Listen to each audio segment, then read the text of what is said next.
We all knew it was coming. We've been saying it for well over a year at this point. This Snow White remake is a categorical failure, a straight catastrophe from Disney, and the box office numbers represent that. But what's actually more interesting to me is the two factions going at it in the media right now. You've got Forbes bending over backwards to defend Rachel Zegler and say that in no way, shape, or form does she have any impact on the movie's failure. While on the other hand, we've got the son of the producer publicly calling her out, effectively putting all the blame on her. So welcome back to Words Paradise. I'm your host, Leon Idol, and yes, while the truth is probably somewhere in the middle, it's awesome to see the son of the producer say his piece. We're gonna get to that, but first let's break down the numbers, go over the Forbes article that tries to run defense for her, because we gotta know that she is the movie's sitting at $91 million worldwide, and if we were to look at the numbers, the actual breakdowns here, on Monday and Tuesday, it made $2.5 million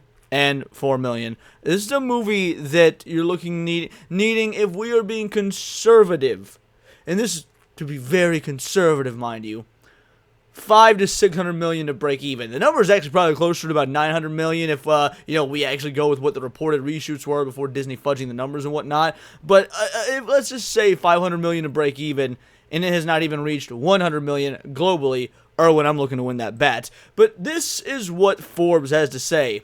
A bad movie, not Rachel Zegler, is to blame for Snow White bombing. And before we get into this article, go ahead and hit that subscribe button. I'm a nerdy news channel. I cover nerdy news nearly every day.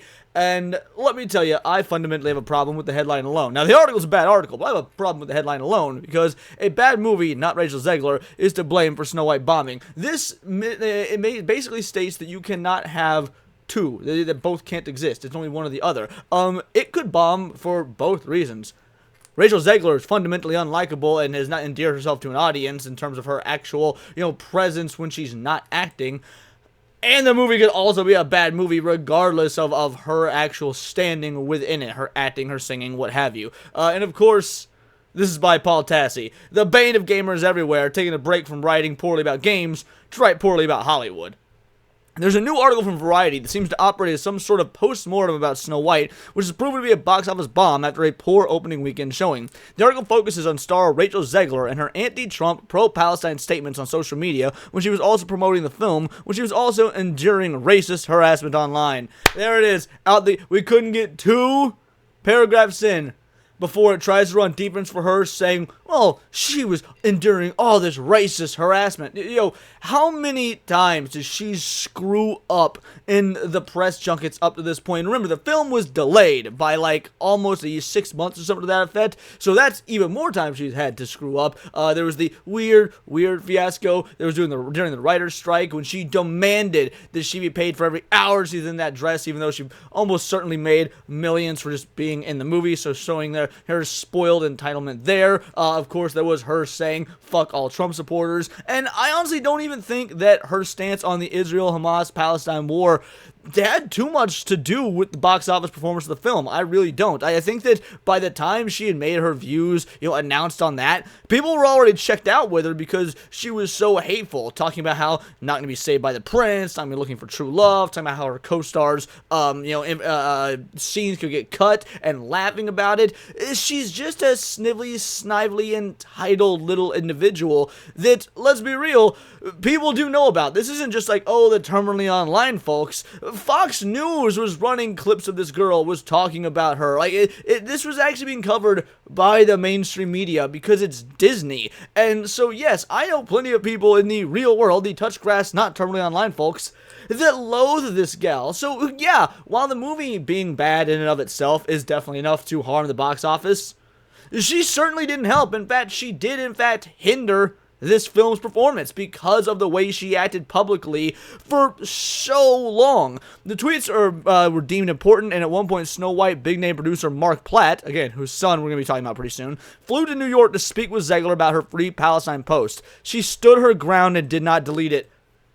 Imagine looking at this as a win. You were an actor. You were a working individual. You were paid to do a job. Frankly, you were paid an exorbitant amount of money to do a particularly easy job, at least easy compared to working in coal mines or something. If you put out a post and that Free Palestine post does end up getting people riled up, and your boss, because that's what the producer is your boss, comes out to say, yo, we got to have a talk about this. Standing your ground is not, that's not a good thing. You should shut the f up and delete it, because this is your boss giving you, telling you what to do. You are privileged enough to work in such an incredible industry that pays you these millions upon millions to live the life that the Americans of the world over dream of. So yes, you taking down a tweet, talking about a conflict, let's be real, you probably don't even actually understand, shouldn't be too terribly difficult. But no. Again, they're actually shedding the light, and they're giving her accolades for her entitlement in this article. Dude had to fly to New York to tell her to cut the crap. Are you telling me that they wouldn't be doing that if she herself wasn't impacting the film, if she wasn't impacting the way the audience was going to perceive this film? Because if the producer decides, I've got to fly out and say something about this, then he probably has an inkling of she is impacting the future, and the financial future specifically of this movie. The message is very clear, painting a picture of a rogue starlet potentially sinking her own film with politics, with very little focus on the fact the movie was simply not good. Here's why we didn't focus on whether the movie was not good. No one knew yet. I mean, we all assumed. Everybody assumed, frankly, even knew this movie would be bad because it's a modern-day Disney live-action remake. But here's the dealio.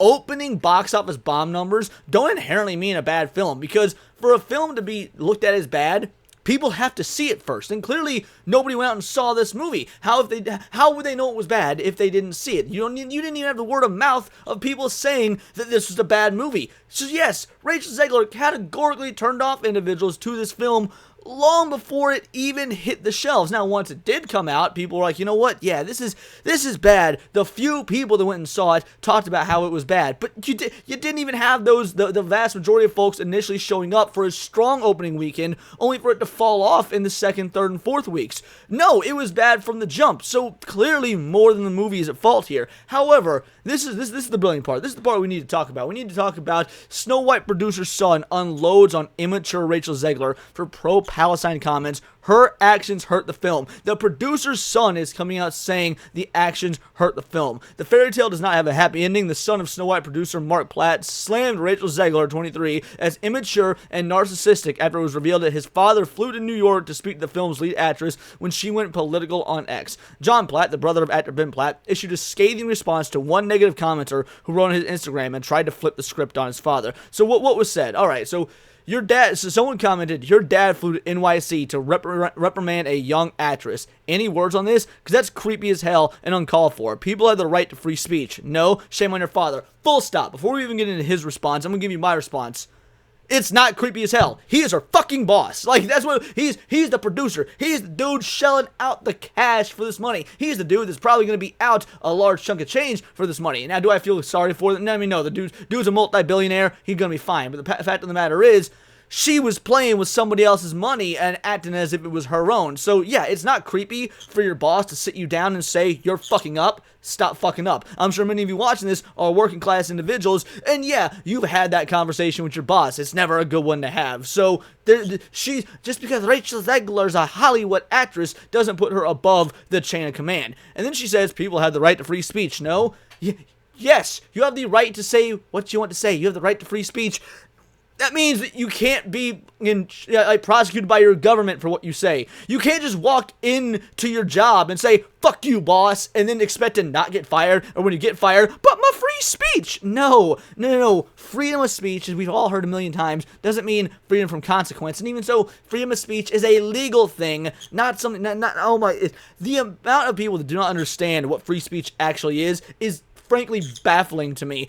Or maybe they do understand, but they're just trying to use it because, oh, well, people are free speech absolutists, so we can flip the script on them. But here's what John Platt actually said. You really want to do this? Yeah, my dad, the producer of an enormous piece of Disney IP with hundreds of millions of dollars on the line, had to leave his family to fly across the country to reprimand his 20-year-old employee for dragging her personal politics into the middle of promoting the movie, for which she signed a multi-million-dollar contract to get paid and do publicity for. This is called adult responsibility and accountability, and her actions clearly hurt the film's box office. Free speech does not mean you're allowed to say whatever you want in your private employment without repercussions. Bingo, bango, bongo, there it is. So far, he's hitting the nail on the head. Multi-million-dollar production that she's putting in jeopardy. She doesn't get to say what she wants because, again, she is still the employee of someone. Also, yes, he's flat out blaming her. He is saying that she caused, at least in part, this film's flop. But he goes on to say, tens of thousands of people worked on that film, and she hijacked the conversation for her own immature desires at the risk of all the colleagues and crew and blue-collar workers who depend on that movie to be successful. Narcissism is not something to be coddled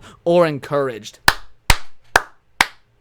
This is an absolutely base statement from John Platt. I don't know who his personal politics are. I don't know if he got pronouns in his bio. Maybe this is a broken clock is right twice a day situation. Maybe it's just because he's got a strong familial tie to this because it is his dad who, is the one that's going to be put under the microscope because of this film's, again, catastrophic failure. But yes, to see his son coming out here and defending like that, and frankly taking on the mainstream media and taking on the detractors and the people who are trying to run defense and cap for Rachel Zegler, who has been an unlikable See You Next Tuesday since like the inception of her career in Hollywood.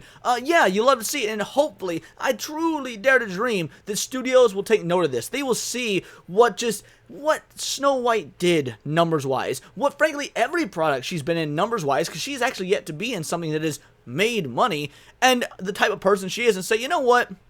After Snow White, after the probably hundreds of millions of dollars loss on this film, maybe we don't want to roll the dice on her. It's a bad movie as well. No one's saying it's not a bad movie. In fact, a lot of people are saying that when it comes to acting and performing, she's one of the only few good things about it. But it doesn't matter if your behavior off screen and in front of like the cameras for the people, your social media and your press junkets. If that's going to turn the vast majority of an entire country that is needed to see your films, and frankly the world over, that's going to turn them off to seeing your films. It doesn't matter how goddamn talented you are, because you're a shit person and people aren't going to go pay money to support shit people. I mean, what's the last Kevin Spacey movie that's made $1 billion? But those are just my opinions. Let me know yours in the comments down below, or let me know on X, or you can find me at Bolt the Word. And please do subscribe. I'm a nerdy news channel. I cover nerdy news nearly every day. Anime, video games, Magic the Gathering, you name it. Check me out on Instagram at wordsofparadise_Leon and become a member for $4.99 a month. You can join the Discord, choose the articles we go over on a day-to-day basis, choose the videos we react to on the Sunday streams, and of course, get involved with over 180 other vital idols. We are a bright, beautiful, glowing, vibrant community that I cannot wait to grow even further